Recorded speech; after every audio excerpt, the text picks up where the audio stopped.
आ रहे अखिलेश जिंदाबाद जिंदाबाद जिंदाबाद जिंदाबाद। हम तुम्हारे साथ हैं, हम तुम्हारे साथ हैं। जिंदाबाद जिंदाबाद जिंदाबाद जिंदाबाद। हम तुम्हारे साथ हैं। जिनका हमें बेसब्री से इंतजार था, हम सबके नेता समाजवादी पार्टी के राष्ट्रीय अध्यक्ष और उत्तर प्रदेश सचिव मुख्य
आप इस तरफ आ जाओ ना, भीड़ पूरी आएगी फिर।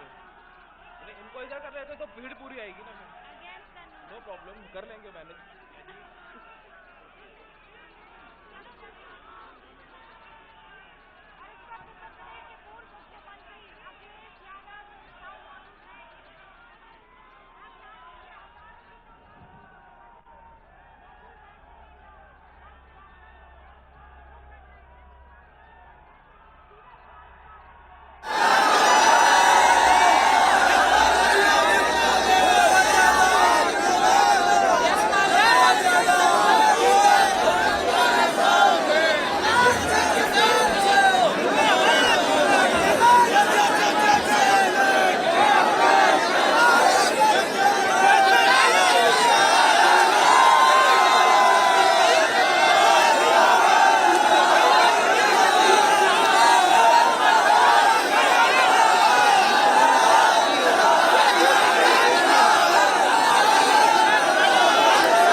किसान भाई, माताएं बहनें और बड़ी संख्या में नौजवान साथी इकट्ठा होंगे। मैं सबसे पहले इस सभा में आए हुए आप सबका बहुत बहुत धन्यवाद और आभार प्रकट करना चाहता हूँ। मैं देख रहा हूँ मंच भरा है हमारा, मंच में बड़ी संख्या में नेता हैं, दिखाई दे रहे हैं। ये जो डी बनती है, डी भरी हुई है, और मैदान में मैं आखिरी तक देख रहा हूं जहां साइकिल टंगी है। वैसे तो हम लोग लाल टोपी पहने हैं, लेकिन वहां मुझे दूर दिखाई दे रहा है लाल स्वेटर पहने भी कोई खड़ा हुआ है, लाल सदरी वाले भी हैं। ये जो ऐतिहासिक कार्यक्रम हो रहा है, ये ऐतिहासिक कार्यक्रम गवाह है इस बात का कि जिस समय मतदान होगा उस समय भारतीय जनता पार्टी ऐतिहासिक हार का सामना करेगी।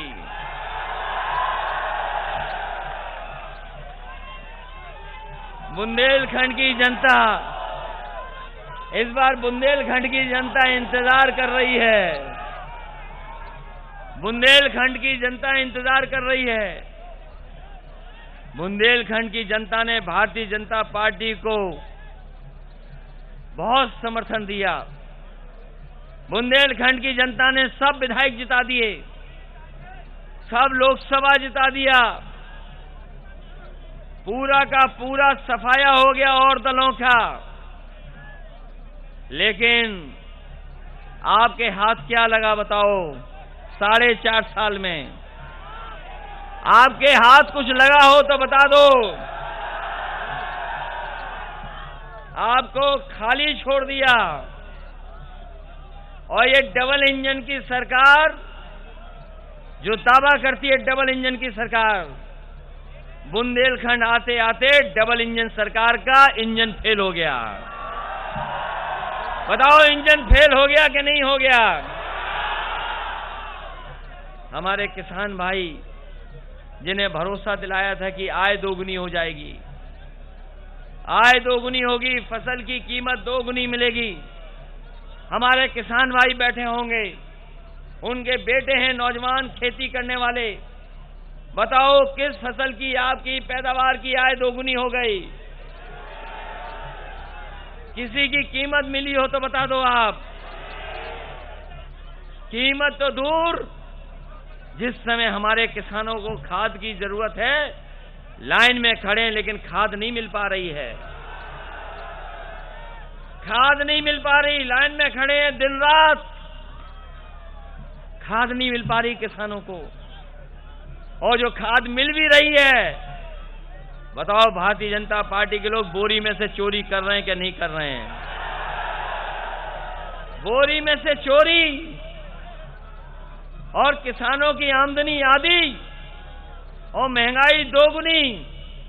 तो बताओ हमारा किसान कैसे खुशहाल होगा? अगर आमदनी आधी हो जाएगी और महंगाई दुगनी हो जाएगी तो बताइए कहां से खुशहाल होगा हमारा किसान? खुशहाल नहीं होगा।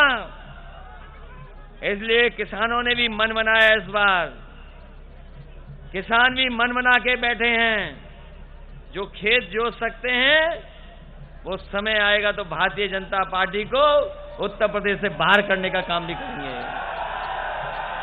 हमारे किसान, 3 कानून आए थे, 3 कानून भारतीय जनता पार्टी बहुत प्रचार कर रही थी, बहुत प्रचार कर रही थी भारतीय जनता पार्टी। क्या 3 कानून लागू हो जाएंगे तो किसान खुशहाल हो जाएंगे? अगर 3 कानून खुशहाली लाते तो बताए भारतीय जनता पार्टी के लोग आज 3 कानून क्यों वापस ले लिए? और अगर हक में थे 3 कानून तो किसान क्यों विरोध कर रहे थे? जिन कानूनों का किसान ने विरोध किया उसके बाद भारतीय जनता पार्टी ने कानून वापस लिए हैं। ये कानून लागू हो जाते तो अभी तो थोड़ी बहुत चीजें छीनी हैं इन्होंने, सरकारी संस्थाएं बेची हैं, आपकी जमीन पे भी कब्जा कर लेते और आपको अपनी खेती पे मजदूर बनना पड़ता। ये इसलिए 3 कानून थे। किसान जब हक मांगने निकले, किसान जब अपना हक मांगने के लिए निकले तो किसानों को कुचल दिया गया, गाड़ी की जीप से कुचल दिया, जीप से किसानों को कुचल दिया। ऐसा कभी देखने को नहीं मिला, केवल अंग्रेजों के जमाने में एक बार देखने को मिला था। जलियांवाले बाग में आगे से गोली चलाई थी, भारतीयों को छलनी छलनी कर दिया था, और भारतीय जनता पार्टी ने जीप को पीछे से किसानों से चढ़ा करके किसानों को कुचलने का काम किया है।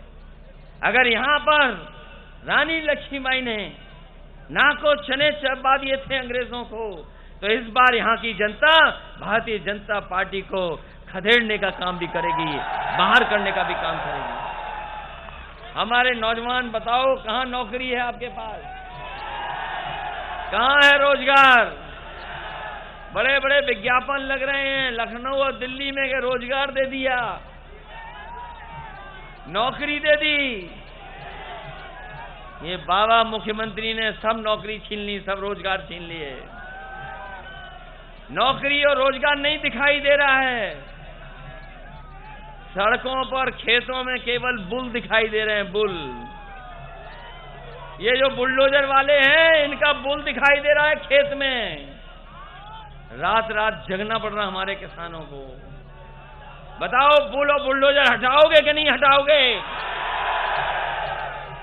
और अब मुख्यमंत्री जी को याद आया है कि बच्चों को, पढ़ने वालों को लैपटॉप देंगे, टैबलेट देंगे और स्मार्टफोन देंगे। अब मुख्यमंत्री जी को याद आ रहा है, बाबा मुख्यमंत्री जी को, कि बच्चों को टैबलेट देंगे। बताओ, कौन सी टैबलेट मिली 4.5 साल आपको? कौन सी टैबलेट देते रहे? और अब स्मार्टफोन देना चाहते हैं। कभी सोचना, ये लैपटॉप क्यों नहीं बांट रहे हैं बाबा मुख्यमंत्री? क्योंकि बाबा मुख्यमंत्री लैपटॉप चलाना नहीं जानते, इसलिए लैपटॉप नहीं बांट रहे। बताओ, बाबा मुख्यमंत्री लैपटॉप चला लेंगे? तो इसलिए आपको योगी सरकार चाहिए कि योग्य सरकार चाहिए? ये सरकार विकास को पीछे कर रही है, और इनका एक ही विकास है, इनका एक ही विकास है, नाम बदलना, रंग बदलना। जहां जाते हैं वहां नाम बदल देते हैं, जहां जाते हैं नए नाम रख देते हैं। यही इनका विकास है, नाम बदलना और रंग बदलना इनका विकास है। अच्छा हुआ चिरेगांव नहीं आए, यहां पर नहीं आए, चिरगांव नहीं आए। अगर चिरगांव आए होते तो हो सकता है बाबा मुख्यमंत्री कोई नया नाम रख देते आपका। और काम के नाम पर विज्ञापन में बताओ कहां की तस्वीर छाप रहे हैं? विज्ञापन में बताओ कहां की तस्वीर छप रही? एयरपोर्ट जनता को दिखाना था तो चीन की तस्वीर छाप रहे हैं, फैक्ट्री दिखानी थी तो अमेरिका की फैक्ट्री दिखा रहे हैं, और जब बांध दिखाना था बुंदेलखंड का तो तेलंगाना का बांध दिखा रहे थे, और फ्लाईओवर दिखा रहे थे बंगाल का। और अभी तक तो हमारे कामों का शिलान्यास कर रहे थे, उद्घाटन हमारे काम का उद्घाटन कर रहे थे। इस बार बाबा मुख्यमंत्री ने ऐसा खेल खेला कि प्रधानमंत्री जी से हमारे चाचा के काम उद्घाटन किए हुए फिर उद्घाटन करवा दिया, और जो बांध बन भी रहा थे एनएच पे, नहरों पे काम भी हो रहा था, वो भी रोक दिया। और हम आपको भरोसा दिला के जा रहे हैं बुंदेलखंड के भाई बहनों, हमारा बुंदेलखंड उसी समय खुशहाल हो जाएगा जिस समय किसान अगर 2 फसल लेने लगे। इसलिए कोई भी हमें इंतजाम करना पड़े, अगर समाजवादी सरकार 22 महीने में एक्सप्रेसवे बना सकती है, और ऐसा एक्सप्रेसवे बनाए जिसमें हवाई जहाज उतरते हों, तो अगर बुंदेलखंड के लिए पानी का इंतजाम करना पड़ा हो, 5 साल बहुत काम हुआ, अगर ये 5 साल का काम आज पूरा कर देते तो बहुत जगह हमारे किसानों के खेत पे पानी भी पहुंच जाता और घरों में भी पानी पीने का पहुंच जाता, ये इंतजाम हो जाता। लेकिन इस सरकार ने काम नहीं तेजी से किया, जो काम चल रहा था वो रोक दिया। न केवल बांध और नहरों का काम रोका, तालाबों का काम रोका, बल्कि एम्बुलेंस भी खटारा कर दी इन्होंने। जो अच्छी खासी एम्बुलेंस हमारे गरीबों की मदद कर रही थी, उस एम्बुलेंस को खटारा कर दिया। और जब से 100 नंबर 112 किया है, उत्तर प्रदेश की पुलिस का भी कबाड़ा कर दिया। जब 100 नंबर चल रहा था तो पुलिस ईमानदार थी, और जैसे ही 112 हुई पुलिस भी बेईमान हो गई। और कितना अन्याय हुआ है, सोचो कितना अन्याय हो रहा है। हम पे आप पे आरोप लगाते हैं कि परिवारवाद वाली पार्टी है। ये भारतीय जनता पार्टी के लोग आरोप लगाते हैं कि भारतीय समाजवादी पार्टी के लोग परिवारवाद वाली पार्टी है। आप याद कीजिए, जिस समय मजदूरों को घर जाना था, हमारे मजदूर भाइयों को बैठाया नहीं कहीं पर, न बैठने दिया।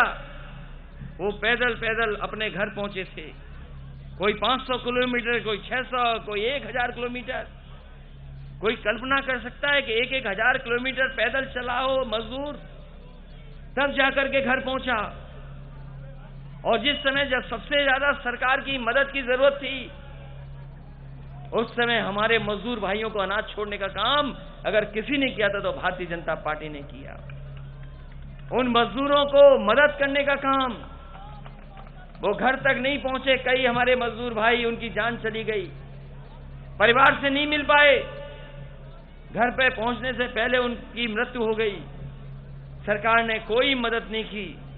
अगर किसी ने मदद की थी तो समाजवादी पार्टी ने 1-1 लाख रुपए देकर के उनके परिवारों की मदद करने का काम किया था। मुझे याद है, यही ललितपुर, यहां पर एक गर्भवती मां महाराष्ट्र से चल करके आई। वो गर्भवती थी, उसके बेटी पैदा हो गई ललितपुर बॉर्डर पे। सरकार को मदद करनी चाहिए थी, एम्बुलेंस दे देनी चाहिए थी, न एम्बुलेंस दी, न मदद की। वो 3 घंटे 4 घंटे आराम किया उसने, और उसके बाद फिर पैदल पैदल वो अपने गांव पहुंच गई।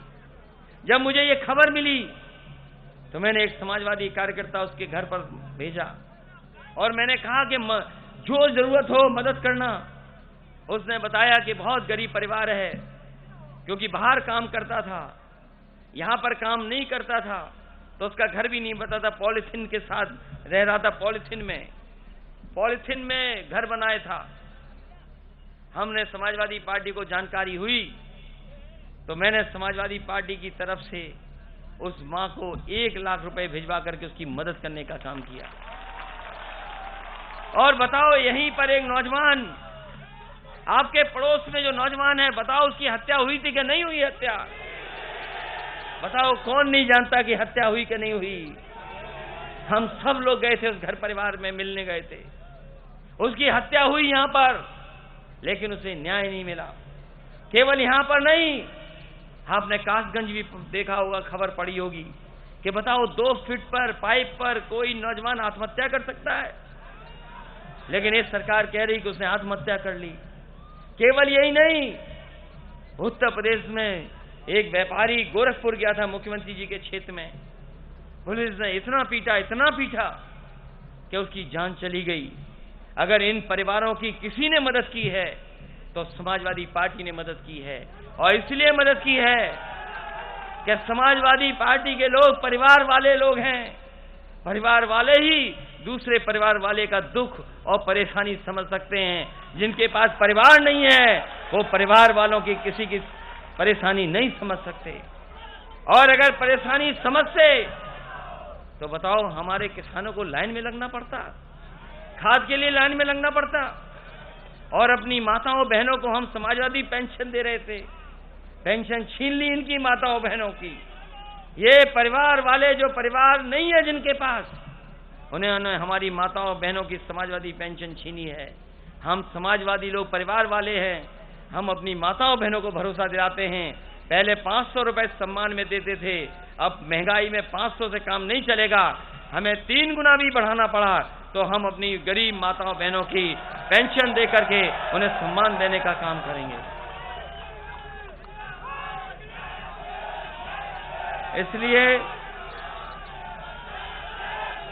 इसलिए आपसे हम निवेदन करने आए हैं, अपनी बुंदेलखंड की जनता से, भावुक जनता से निवेदन करने आए हैं, इस बार भारतीय जनता पार्टी का सफाया कर देना। बताओ, भारतीय जनता पार्टी के लिए दरवाजा बंद करोगे कि नहीं करोगे? बंद करिए इनके लिए दरवाजा। इन्होंने जनता को धोखा दिया है, इसलिए हम आपका बहुत धन्यवाद देते हैं।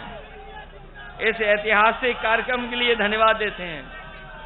यहां से लेकर के आखिरी तक, और जिस प्रांगण में हम हैं, मैत्री शरण गुप्ता जी वो राष्ट्र कवि न केवल हिंदी के लिए, बल्कि उन्होंने हिंदी में जो लेखनी, जो कुछ उनका सहयोग, उन्होंने जो कुछ दिया है, अब हमारी जिम्मेदारी बनती है उस तमाम चीजों का संरक्षण करना, संवर्धन करना और आने वाली पीढ़ी को देना।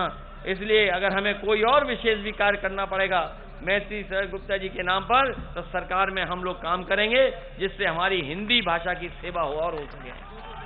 मैं इन्हीं शब्दों के साथ हमारे मंच पे खड़े हुए नेताओं को धन्यवाद देते हैं। हम उस बहन का धन्यवाद देते हैं जो लैपटॉप दिखा रही हैं। ये बाबा मुख्यमंत्री को मत दिखा देना।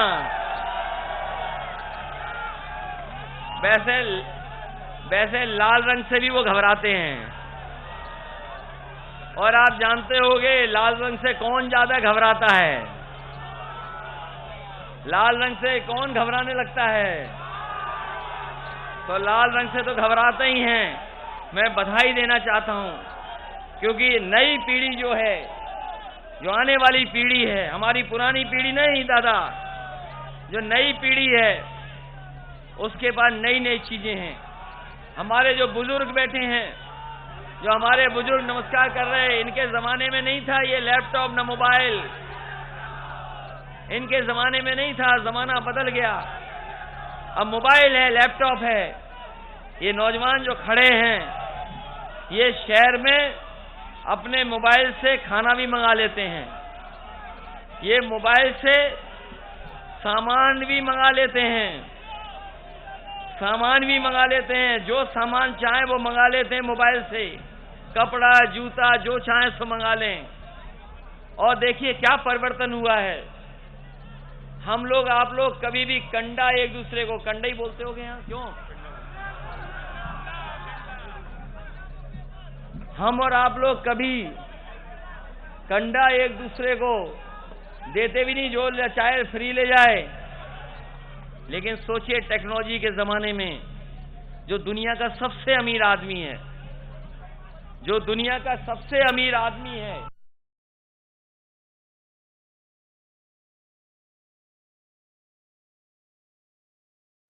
अरे ये तो पढ़े लिखे लोग हैं। दुनिया का जो सबसे बड़ा आदमी है, उसकी कंपनी है अमेज़न।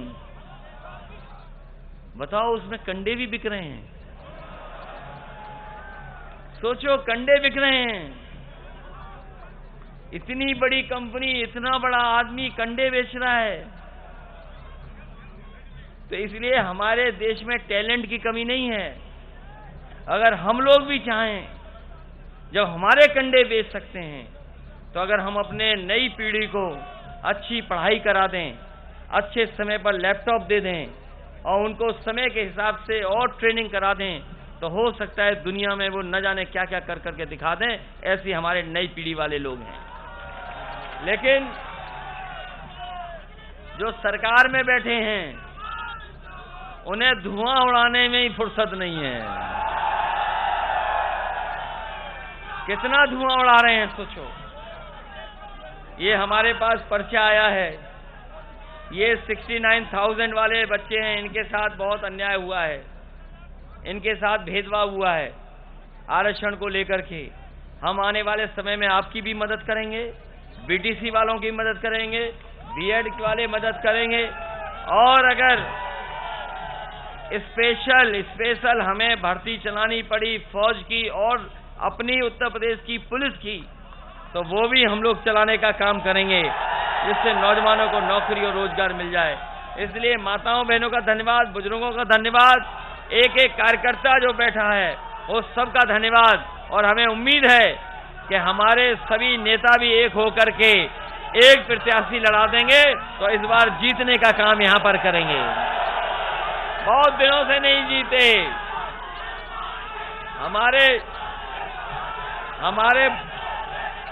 हमारे नेता सब लोग मिलकर के लड़ा देंगे तो जीत जाएंगे। इसलिए आप सबका धन्यवाद देते हुए, आभार प्रकट करते हुए, इस उम्मीद और इस भरोसे के साथ कि आने वाले समय में आप साइकिल की रफ्तार बढ़ा देना और एक एक वोट साइकिल पे दे करके इस भारतीय जनता पार्टी का सफाया कर देना। बहुत बहुत धन्यवाद, बहुत बहुत बधाई ऐतिहासिक कार्यक्रम के लिए।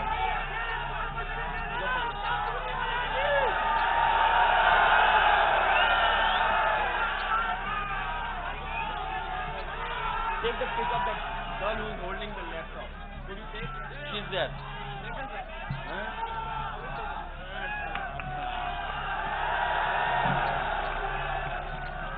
आई, चलिए, बहुत धन्यवाद। आप सबकी तरफ से ये माला मिली है, बहुत धन्यवाद, बहुत धन्यवाद।